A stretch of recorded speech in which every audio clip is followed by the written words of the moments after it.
Yo, yo, what's up mga kabuting-ting? Yan, good morning sa ating lahat mga kabuting-ting at welcome back sa ating munting channel. Yan, mayroon ako ditong home service dito sa Mantahan, Asin, Southern Leyte.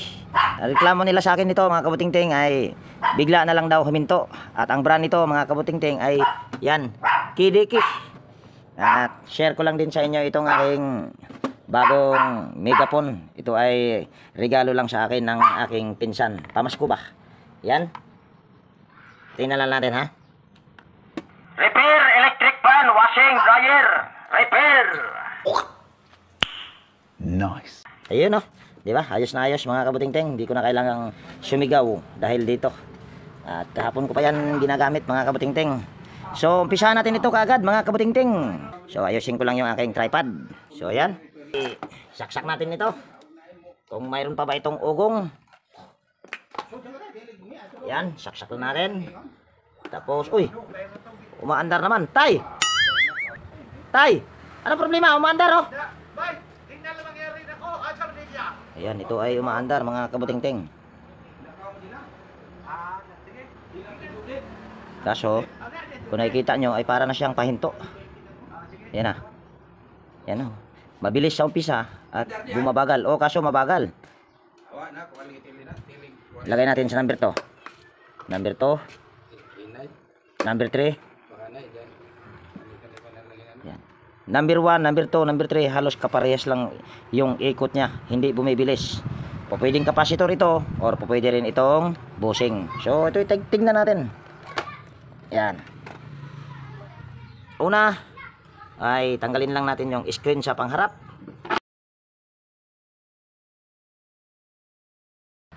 Tapos ito ay ating aalugin.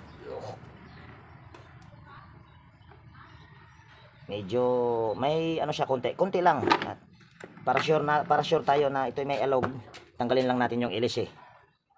Ayan. Tapos saka natin ito aalugin. Wala naman akong naaalog. At napakalambot. So dito tayo sa kapasitor diretso. Ito ay nauunang labas ito sa mga Kidiki mga kabuting-ting. Medyo may kalumaan na ito. At ginawa na rin pala ito tay. Ayan, ginawa na rin pala ito mga kabuting-ting dahil yung ito ay iba na ang kapasitor. So check natin yung kapasitor. At ito ay hindi akong gumawa nito mga kabuting-ting. Hindi ako ang nagpalit ng kapasitor nito. Hindi ko lang alam kung ito ba ay bago pa. Ay, mali yata yung tornilyo na natanggal ko ah. Ito pala. Ayan. Tapos, check natin yung kapasitor kung ito ba ay okay pa. Ibababa ko lang dito. Ayan. Tapos, kuha lang ako ng tester. So, ito yung ating tester. On lang natin ito. Ayan. Tapos, select natin ito sa OL. Ay, hindi pala. Sa capacitance. Ayan.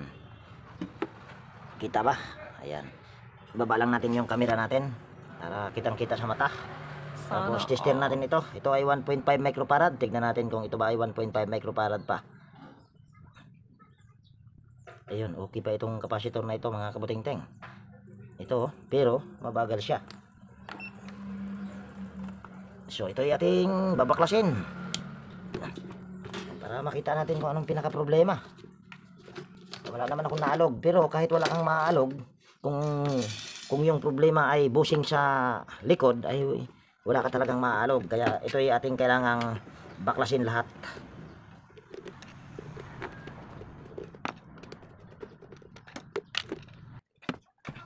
Susapin na natin ito ng plywood. Hindi ako nakapagdala ng karton. Yan, baklasin natin lahat ito mga kabuting-ting para ma-check natin kung anong problema nito.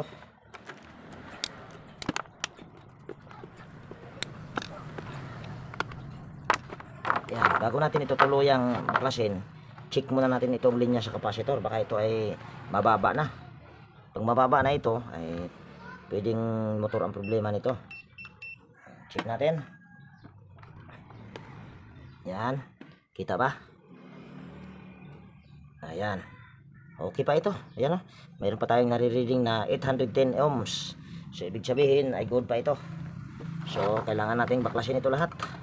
Yan, kung bago kang napadpad dito sa aking munting channel, mga kabutingting, baka pwedeng hilingin ko yung inyong pag-subscribe at pakipindot na rin yung notification bell at ilagay sa all para ma-notify ka pag mayroon akong mga bagong i-upload. Lipat natin yung camera para kitang kita.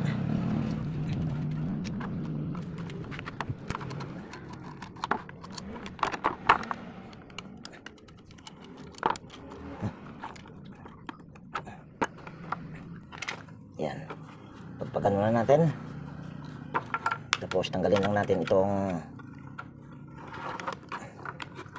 isang tornilyo pa. Yan.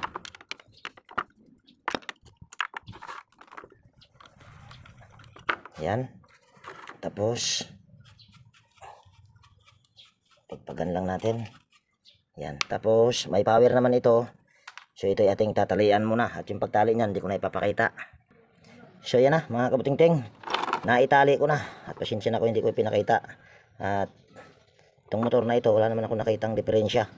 At dito naman din sa shafting, good pa ito. Napakaganda pa ng shafting nya. At dito naman medyo maganit ng konti. Dito sa harap. So pwedeng ang problema nito baka langis lang. Dahil okay rin ang bushing nito mga kabutingting.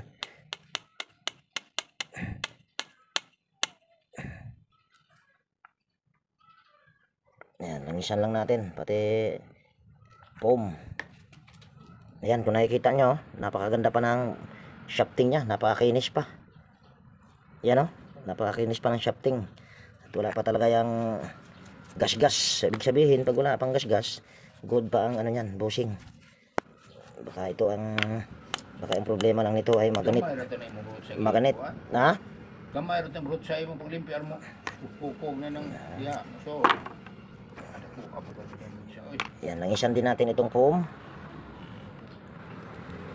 Ayan. Tapos, saulin na natin ito. Baka problema nito ay yun lang. Yung kanyang tawag yan, maganit ba? Wala naman problema sa kapasitor. Wala ding problema sa bushing. Yun lang ang problema. Solpak na natin ito. Tapos balik natin itong tornilyo.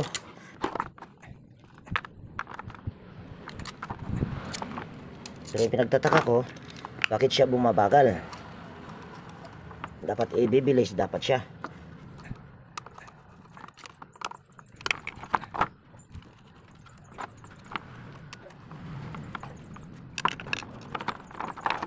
Simbol natin ito. Ayan, ayos ko lang yung aking tripod. Yan.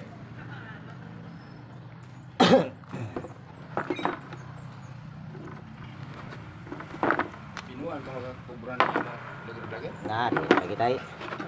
Di ka na duha ka buwan. Ginagmayra po, di ko repalit ginamos. Diyan na po lagi. Nasama na ko habang ko. Oh, bangko itin. Sigara, makuha ni mo. Ito pila. Kinadakaan na ng sweldo. Jess lah. Ismail. Kabuan. Kung yung sa blagira pa ng pagmako, tinagkom yung pinata. Ha? Nag-vlog na sila, tagkumog ng kwarta. Basin og dagko na sila subscriber. Ha? Basin og dagko na sila subscriber. Saan yun ang ilang klase mo na? Ayan.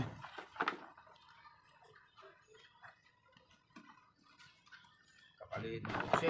Ang trabaho. Nasikat na yan sila tay. So ito, yan, idugtong lang natin ito ulit. Tapos, lagyan lang natin ito ng electrical tape.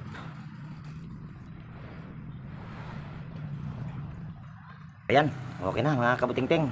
Shout out sa dalawang aso. Repair, electric fan, Ayun. washing, dryer. Nagsitak. Repair. Nagsitakbuhan na.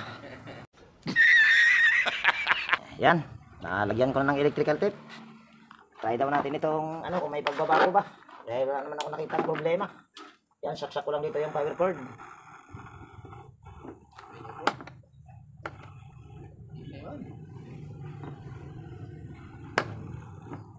Okay na ito tay. Ayun, may nakita akong problema mga kabutingting. Ito, umaandar naman ito. Pero, tingnan nyo mga kabutingting ha. Pansinin nyo lang. Yung number 1. Meron siyang nag-i-spark kaya pala siya ano, bumabagal. Ayan, at nag-iiba yung tunog. Ayan oh, kung narinig nyo yung ganyang tunog, ayan oh, na parang akalain mong nagkakayod ng bakal or yung bushing, ayan ay may problema sa motor. Yan dito, yan banda umuusok mga kabuting-ting oh. Yan dito. Oo, mayroon siyang nag-i-spark akong nakita rito. Ayan. Pag mga ganitong nag-i-spark na mga kabuting-ting, wala na tayong magagawa diyan. Pero kung mayroon kang wala akong motor nito tay. Pero kung mayroon kayo nitong ano, varnish ay pwede po ito. So ito ay hindi na ito mare-repair pag ganyan dahil ano na, motor na ang problema. Ayan, hanap lang ako ulit ng customer. Dahil ito ay hindi na ito kaya dahil may nag-i-spark diyan, hindi niyo lang masyadong nakita dahil ano lang, kunting spark lang mga kabuting-ting. So ayan na. So ayan mga kabuting-ting, mayroon na naman na tayo ditong gagawing electric pan. Ito ay kapitbahay lang doon sa ginawa ko kanina, yung may problema yung motor. So yung may-ari ito si tatay. Kamay-kamay sa tatay. Iyan oh. Salamat tay. At ito mga kabuting-ting, reklamo sa akin ni tatay nito ay ito daw ay gumagana noon. Kaso nung tanggalin niya yung itong LC ay hindi niya matanggal. So ang ginawa ni tatay ay pinukpok yung shafting. Siguro kaya ayaw nang umandar dahil yung kanyang shafting sigurado ano yon, sumabit na doon sa pinaka gearbox kaya ayaw nang umandar. So tingnan natin itong LC kung matanggal pa ba natin ito dahil sabi ni tatay hindi na raw matanggal-tanggal. So try nating tanggalin.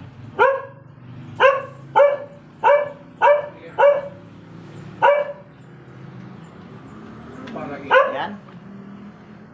At medyo nga mahirap na dahil yung shafting ay matigas na pero yung kanyang LC umiikot pa rin. Yan kung nakikita nyo. Oh, wala na. So gagawin natin ay unahin lang natin sa pagtanggal ng LC. Sabi ni tatay ay nahirapan daw siya sa pagtanggal pero napakalambot naman tanggalin. So dito ngayon yan o. Ayan o, napakatigas. Ikutin mo yung shafting tay. Kung Di na lagi ayan. Dili na ko ng mga kabuting-ting mo to. Ibig sabihin, ayaw na daw umikot. So, gagawin lang natin dyan, pag mga ganyan mga kabuting-ting, ay ito. So, dapat talaga, hindi natin pupukpukin yung shafting papunta rito. Ang gidok-dok. Anong imo ang pong gidok-dok tay.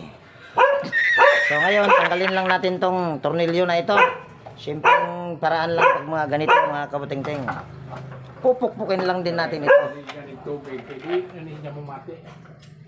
Yan. Oy, napakalinis. Pagpagan muna natin. Ayan, pagpagan muna natin.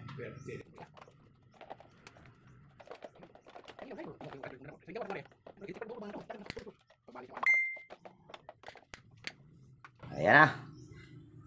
Nalinis-linis na ng konti lang din. So ngayon ay tatanggalin natin itong dalawang tornilyo na ito para masilip natin kung yung shafting ay naipit ba dito sa pinaka gearbox niya.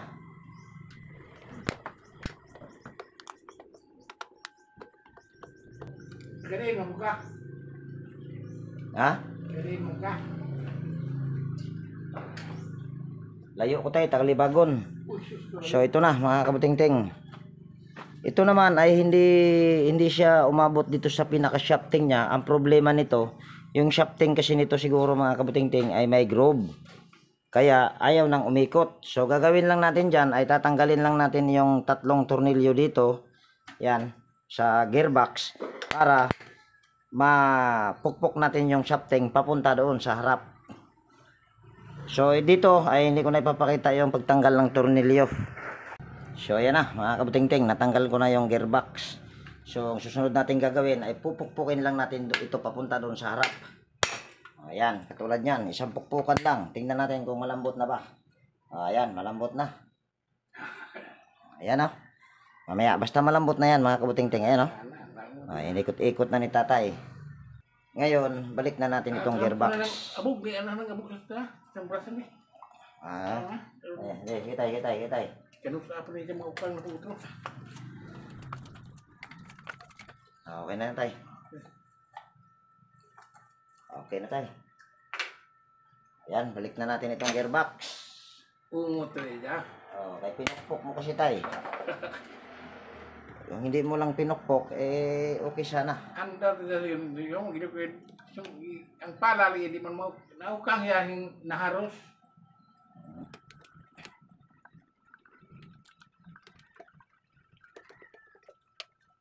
Tay, buhay na tay.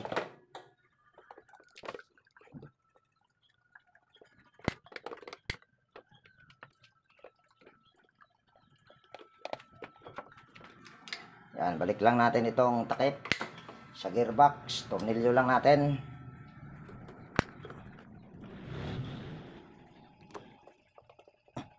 Ayan. Tapos, mamaya na natin takpan. Baka mamaya ayaw umandar. Naharos lagi na. Sija. Ngayon, gagawin natin ito ay ayan. Haros. Tapos, itong lock niya ay papalitan na natin ito kasi kung ito pa rin ang ikakabit natin, sigurado iikot lang yung LC pero yung shafting ay kung sabaga hindi malalak pagka ito ang gagamitin na lock. So hahanap lang ako ng lock mga kabuting-ting. So ayan, bali ito yung ating pamalit. Ngayon ay nalaglag pa. Yan, ito ay tignan natin kung makakalak ba ito. Ayan. Tapos testing natin. Saksak ko lang dito yung power cord. Tapos lagay lang natin ito sa number 1. Ayan, may ikot na. Okay na tay. Okay kayo. Okay na kayo daw mga kabuting-ting. Nice. So, ibig sabihin, yun lang yung problema. So, patayin muna natin ito. Yan. Tapos, balik na natin itong mga, niya, pangharap na screen.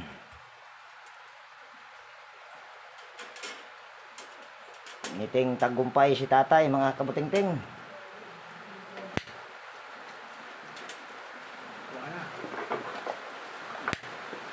Umulan na ang tagwang.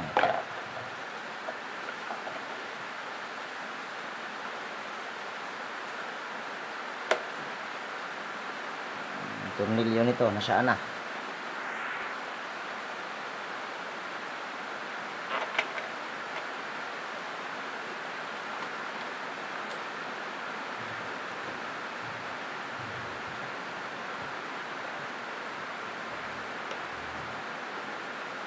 Yan. Itong tornilyo na ito mga kabuting-ting dahil mahaba, siguro inabot yung shafting sa tornilyo na ito kaya hindi talaga siya makaikot.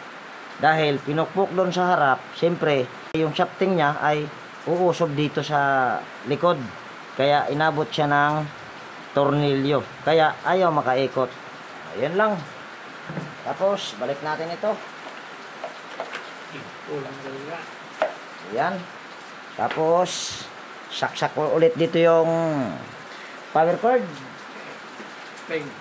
Ayan. Ikot ka agad. Ha? Kusog na tay. Malakas daw, sabi ni tatay. Pinatay mo naman tay. Yan, number 1. Tapos, number 2. Okay na tay. Pero mayroon pa kayong nakikitang electric fan mga kabuting-ting. Yun naman ang problema noon ay ayaw daw mamatay kahit naka-off na. So, yun naman yung ating solusyonan ngayon at kukunin ko muna. So, ayan mga kabuting-ting, ito na yung isa. At kung nakikita nyo, ay durog. Nilagyan na siya ng electrical tape. Ang problema, wala akong pamalit nito mga kabuting-ting. Dahil wala akong switch box ba. Pero ito, sabi ni tatay, ay gumagana daw. So, tingnan natin. Steady lang natin yung knob or oscillation knob. Tapos, ito nakapatay yan. Kung nakikita nyo, nakapatay yan. Ito yung off or 0. Ngayon, saksak natin yung power cord. Tingnan natin kung gumagana ba. Ayan o. Gumagana nga. At ito, ayan o. nakapatay na yan. So ibig sabihin, pupwede yan na mayroon dito sa 1 to 3 na naka-connect na. At ito, pupwedeng titignan na lang natin mamaya dito sa loob kung alin ba ang nakakontak dyan. So ito yung ating babaklasin. Ayan. O ayan, gamit tayo ng gunting para mabilis mga kabutingting. Guntingin na natin itong electrical tape. Palitan na lang natin mamaya or pabilhin na lang natin sila ng cable tie. Bilhin na lang kayo ng cable tie na malaki. At ito, nilagyan na pala ito ng ano ni tatay. Pero kung meron ako nitong pamalit tay, ito ay anuhin lang natin tay. Balikan ko na lang ito. Kung sa baga, pansamantalang ano mo na to, pansamantagalan na gagamitin habang wala pa tayong pamalit na switch box. Meron akong switch box kaso nasa Libagon. At nandito kasi tayo ngayon sa Maasin kaya hindi naman pwedeng kukuhanin natin yon dahil napakalayo. Ang pamasahe papunta rito mga kabutingting ay 180. So magkano lang ang singil ko sa electric pan? Di talo pa. Tanggalin lang natin tong tornilyo. Kaso para yatang lusted yung tornilyo tayo.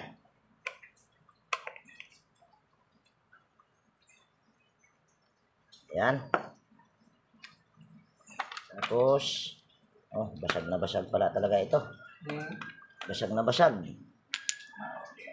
Natumba mo lagi na eh. Natumba daw pala ito mga kabutingting. Natumba sa kanyang apo. Nalamba sa sahog ba? Nalamba daw tayo. Alam na dyan na muna ng liki.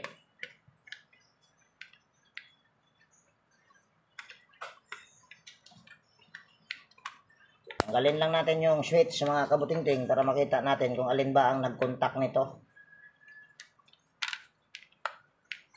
Mga ano lang to, mga simple na problema sa electric pan. Hugutin lang natin at titignan natin dito kung alin yung nakakontak. Ayan, number 1. Nakakontak na. So gagawin lang natin ito, iangat lang natin kung kayang iangat. Pero kung hindi na kayang iangat ay bumababa. Ayan.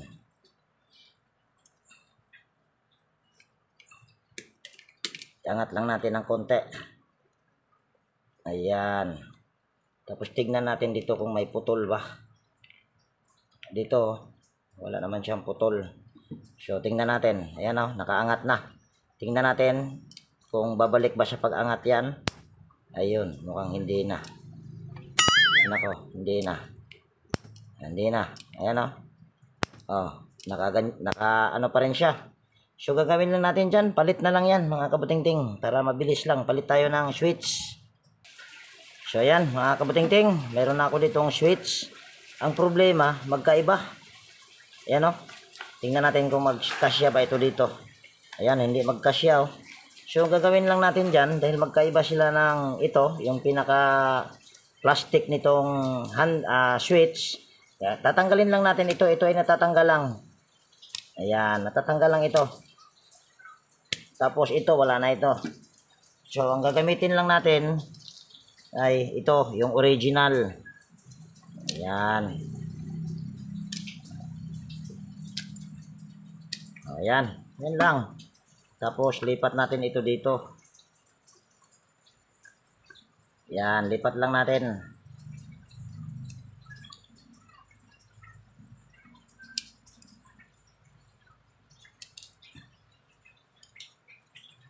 Ito, second hand lang ito mga kabutingting ginagamit ko sa junk shop lang.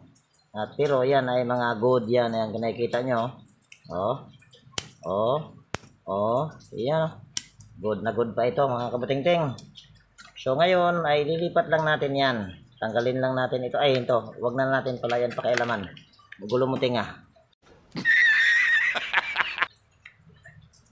Sunod, yan. Tatandaan lang natin yung kung alin yung nakalagay sa number 1. Number 1 ito ay dilaw. Ito yung number 2, kulay gray. At number 3 yung kulay pink. Tapos putulin na natin itong isang linya sa power cord.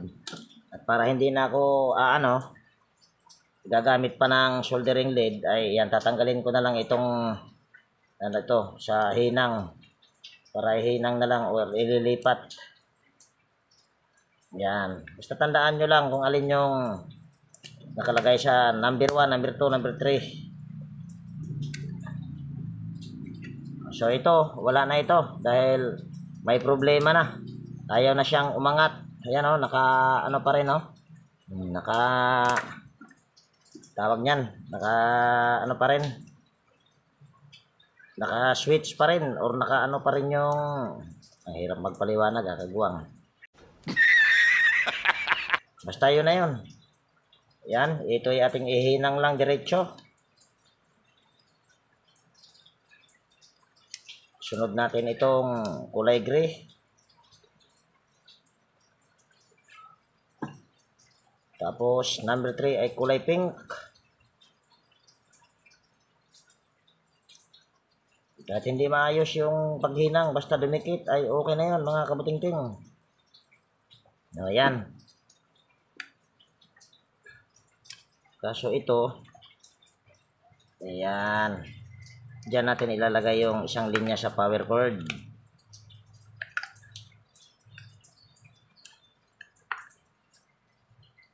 Ayan. Hinang lang natin. Nako, ayaw lumusaw ah. Ayun. Ayan na. Tapos, kabit natin dito. Kaso tatanggalin pa natin itong mga nabasag. Tapos, nagpahanap ako sa kanila ng tie wire or alambre. Para ayan ay talian natin para hindi gigiwang-giwang dahil ayan o, basag na basag. So gagawa natin yan ng paraan para umangat ito ng maigi. Ayan. Tapos ang technique nito mga kabuting-ting, itong kanyang pagtornilyo dito sa switch dapat ay wag nyo na lang po masyadong higpitan. Dapat gagalaw-galaw yung kanyang switch. Kasi pag hihigpitan mo, andali lang. Pag hihigpitan mo yan, dapat gagalaw-galaw ito. Ayan o. Gagalaw-galaw. Hindi pala masyadong kita. Ito. Yan. Kailangan ay gagalaw-galaw yan. Kasi kung hihigpitan mo yan, ito, pwede yan sumayad dyan sa pinakabutas. Pag sumayad yan itong pindutan na ito, yung plastic, ay pwedeng hindi na yan siya babalik pagka igaganyan mo siya. O, yan, katulad yan, o. O. Kailangan maluwag lang. O, yung ganyan lang. Yung ganito. Kailangan ito gagalaw-galaw ito pagka iyong ito tornilyo. So, yun lang yung maibabahagi ko sa inyo. Sunod, DIY muna tayo nito. Para patibayin natin muna ito. Ito, alambre.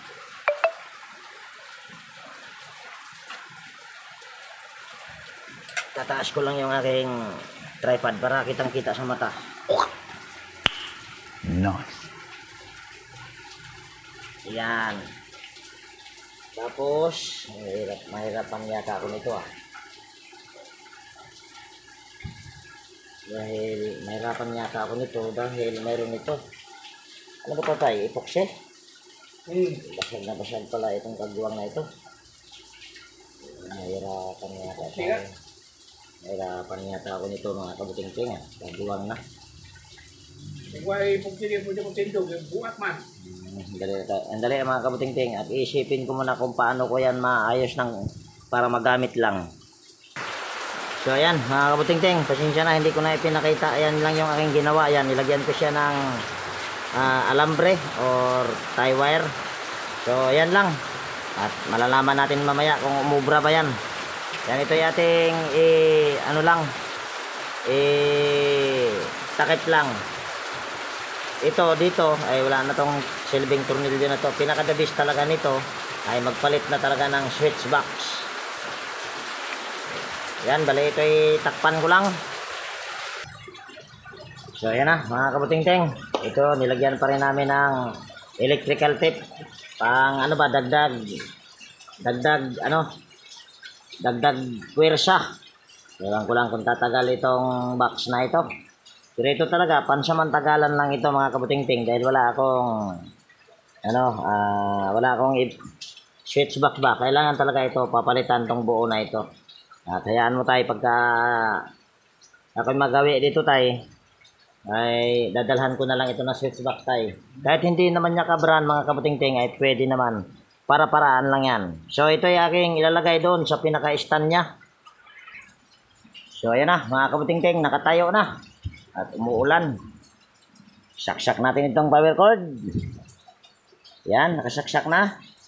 Tapos dito ay hindi pa umandar. Ayan kung nakikita nyo.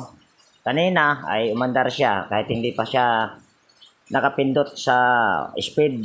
So pindutin natin yung number 1. Ayan. At yun lang naman yung pinaka-problema nila ni tatay. Ano daw? Kailangan pa daw hugutin sa power cord bago huminto. So kanina ay hindi yan maayos ang pagkatayo niyan mga kabuting-ting. Kaya nakasandal yon kanina doon sa pinaka, ano bang tawag dyan? Kaya basta yan na yun. Ngayon ay naayos na ang tayo niyan. Yun nga lang, kailangan itong nasa gilid lang nakalagay para hindi siya magalaw-galaw. Dahil yung nilagay ko dyan ay tie wire lang or alambre kung tawagan dito sa amin. Yan, number 2. Number 3. At umiikot-ikot din ang kagwang pagka malakas. Okay na ito, tay. Okay na, tay. Okay na, tay. Ayan, okay na yan mga kabuting-ting. Yan, ikot-ikot pa yung kanyang. Hindi mayagin ito yung paliw-paliw. Hindi malarag. Ayan, pwede rin. Naka-steady na lang yan, tay. Hindi malarag. Ayan. Ayan. Ayan. Gagawin. Hindi matutuan. So ayan, dito ko natapusin yung video natin sa araw na ito mga kabuting-ting. Basta yung problema ni tatay na yung switch ay gusto niya papalitan dahil yun nga ay ayaw daw huminto. Kailangan pang hugutin yung power cord. Yan. Dito ko natapusin yung video natin at para yatang napabalik-balik na. Ayan, kung mayroon ka ditong natutunan, baka pwedeng palike at pakishare at higit sa lahat kung bago kang napadpad dito sa aking munting channel, baka pwedeng hilingin ko yung inyong pag-subscribe at pakipindot na rin yung notification bell at ilagay sa all para ma-notify ka pag mayroon akong mga bagong i-upload na video. So ayan, laging nag-iwan sa inyo ng ingat tayo palagi at God bless po sa ating lahat mga kabuting-ting. Okay na tayo? Okay na. Pais na. Basta sabi ni tatay, fights na daw, okay na. So ayan, bye-bye na.